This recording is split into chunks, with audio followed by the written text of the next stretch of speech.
Hello, my name is Maddie Felice, and we'll be talking about the case of Annie Dookhan and the Hinton Crime Lab Scandal.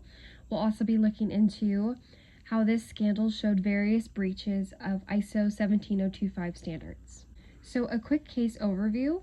Between 2003 and 2012, Annie Dookhan worked at the Hinton Laboratory in Boston, Massachusetts. She worked as a Chemistry 1 analyst, and around 2011, her coworkers began to suspect Dookhan's testing output and conduct at work were not adding up. So this eventually resulted into an investigation, which led to the determination that Annie Dookhan not only lied about her academic background to achieve the job role, she also was falsifying test results, tampering with evidence, and she also lied about the amount of samples that she was testing. Over 40,000 cases were associated with Annie Dookhan, and eventually the Hinton Crime Lab had to shut down business in 2012 due to the scandal. Annie Dookhan eventually pled guilty to 27 charges, and she served 3 to 5 years in prison.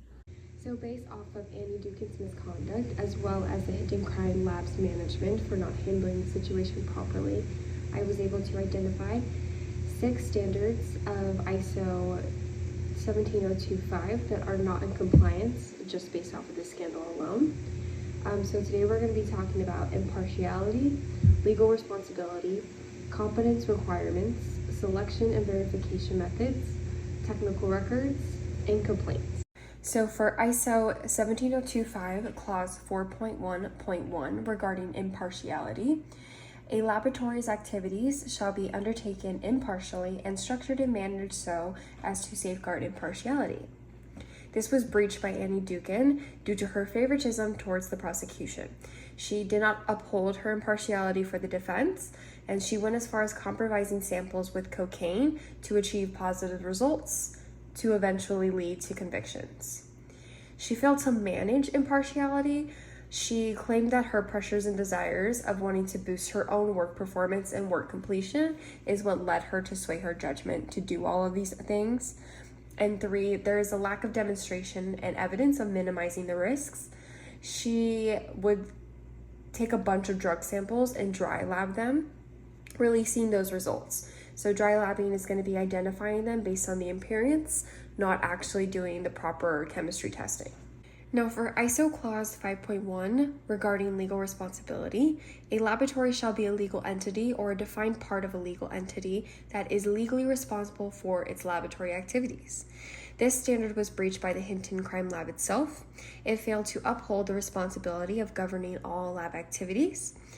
The authorities did not look into the claims of misconduct after several complaints from coworkers about the number of drug samples that Miss Annie Dookhan had completed, her improper weighing of samples on wrongly calibrated machines, and her questionable testing waste not matching the number of samples that she claimed that she was completing. Secondly, the management of accountability and lab activities was also breached. The oversight of management allowed for these testing inconsistencies, as well as her ability to tamper with the samples prior to a standard retest. There was no way to hold analysts accountable for the following required procedures because they did not look into it. ISO clause 6.2.2, competence requirements. So this states that the laboratory shall document the competence of requirements for each function influencing the results of laboratory activities that include requirements for education, qualification, training, technical knowledge, skills, and experience. So Annie Dookhan was not qualified for her position as a chemistry analyst. She falsified her credentials to get the job, and this shows a breach for Hinton, who should have required proper documentation of Dookhan's credentials. Her fake documents can suggest that she probably did not have the competency to perform drug testing to the level of the ISO standards. There is also a clear lack of quality training and supervision. For Dookhan to undermine the lab's policy for this long, we can see that the supervision at the lab was not great, and the quality of training was not up to par. ISO clause 7.2.1.1 talks about the selection and verification methods done in labs. So this states that a laboratory shall use appropriate methods and procedures for all laboratory activities, and where appropriate for evaluation of the measurement uncertainty, as well as statistical techniques for analysis of data. So this was breached by neglecting lab procedures and manipulating data. Annie Dookhan purposely ignored mandating testing procedures for accurate, unbiased results, which not only compromised the integrity of her own work, but the entire Hinton Lab's work. She was also purposely misreporting results to get positive hits and failing to address and document the measurement uncertainty for the drug testing. Since she was misreporting these results, the measurement uncertainty would not have been accurate. So the ISO clause 7.5.1 regarding technical records states that the laboratory shall ensure that technical records for each laboratory activity contain the results, report, and sufficient information to facilitate, if possible, identification of factors affecting the measurement result and its associated measurement uncertainty, and enable the repetition of the laboratory activity under conditions as close as possible to the original. The technical record shall include the date and the identity of personnel responsible for each laboratory activity and checking for data and results. Original observations, data, and calculations shall be recorded at the time they are made and shall be identifiable with specific. So this was breached by Annie Dookhan for falsifying initials and documentations of her work, and she was also not giving a sufficient amount of documentation of the testing.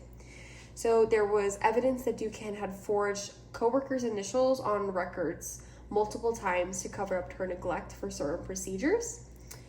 And she mishandled the evidence and reported fake results, which meant that the verification trail of testing had been tampered, and this lacked the true level of measurement uncertainties. And lastly, dealing with complaints, ISO clause 7.9.4 states that any laboratory receiving a complaint shall be responsible for gathering and verifying all necessary information to validate this complaint.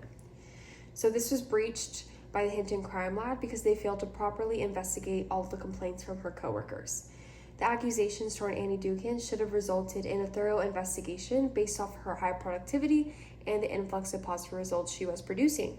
They did not do their due diligence, and Annie Dookhan was allowed to keep tampering evidence for many cases because of their lack of investigation. There was an insufficient punishment that they gave Ms. Dookhan. So when Annie Dookhan was caught for forging the initials of her coworker, instead of furthering their investigation, she was just given other duties as a punishment. The governor's office is the one that began to finally look into the breaches of chains of custodies. So the case of Annie Dookhan and the Hinton Crime Lab has left its mark on the governance of laboratories. The failure to prevent and fine Annie Dookhan's misconduct over the years resulted in a huge loss of credibility and trust with law enforcement, the judicial system, and the public. New laws were created to enforce and enhance supervision, qualifications, and trainings within the lab. Management oversight and stricter guidelines were implemented to emphasize quality management systems that aligned more with ISO 17025 standards. This included stricter protocols for handling evidence, conducting testing, and documenting procedures to enhance transparency and accountability. Thousands of cases were dismissed due to this scandal, which led to the emphasis on adhering to forensic science guidelines. This scandal will remain as a reminder how misconduct in crime labs can have more than just effects on the individuals who commit them. It can have effects on the communities and the entire justice system as a whole.